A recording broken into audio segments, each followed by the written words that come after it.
Nobody likes being told what to do. I certainly don't, which is why I work for myself. But every business has their way of doing things, and it's infuriating when a computer program makes you do things its way instead of your way.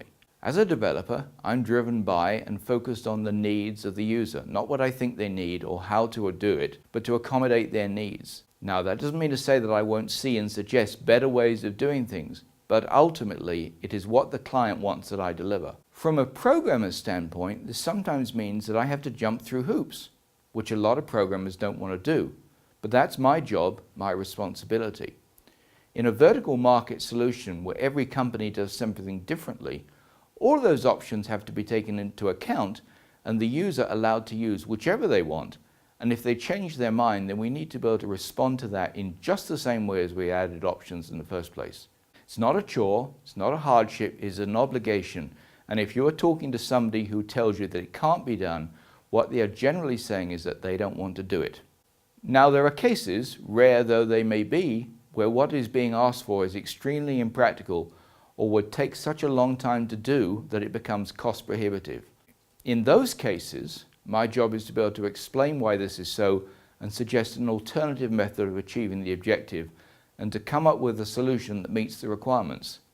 These cases are actually often the most fun to do because they require creativity and imagination, both of which are, perhaps surprisingly, not necessarily skills held by all programmers.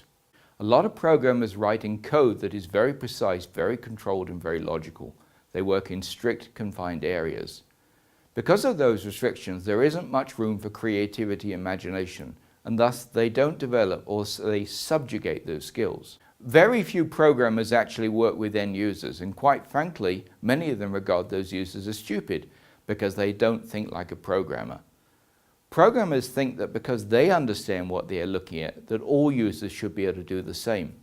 This leads to horribly clunky, ugly, and unintuitive programs that users hate. And when a user hates using a program, well, then you can guess what happens. Sometimes they write documentation, a user guide, but you need a degree in geek speak to be able to understand them. Also, people hate reading user guides. Again, you can guess what happens. If you present a user with an interface that is attractive and intuitive, then users will embrace it. If most of the work happens behind the scenes where the user doesn't see it going on, then users will not be intimidated. And if the program saves them time and makes their lives easier, then they will love it. And as for user guides, it's much more effective to have short videos that they can watch when they need help. All of the above is extra work for the programmers. All I can say about that is, bring it on. I'm Michael Rashad. Thank you for watching this video.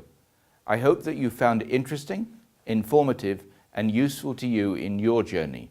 If you'd like to discuss it or any of my other videos, or talk about how I might help you transform your business into one that is not only more profitable, but more fun, please call me at 303-856-5778 or email me at michael@michaelrashad.com.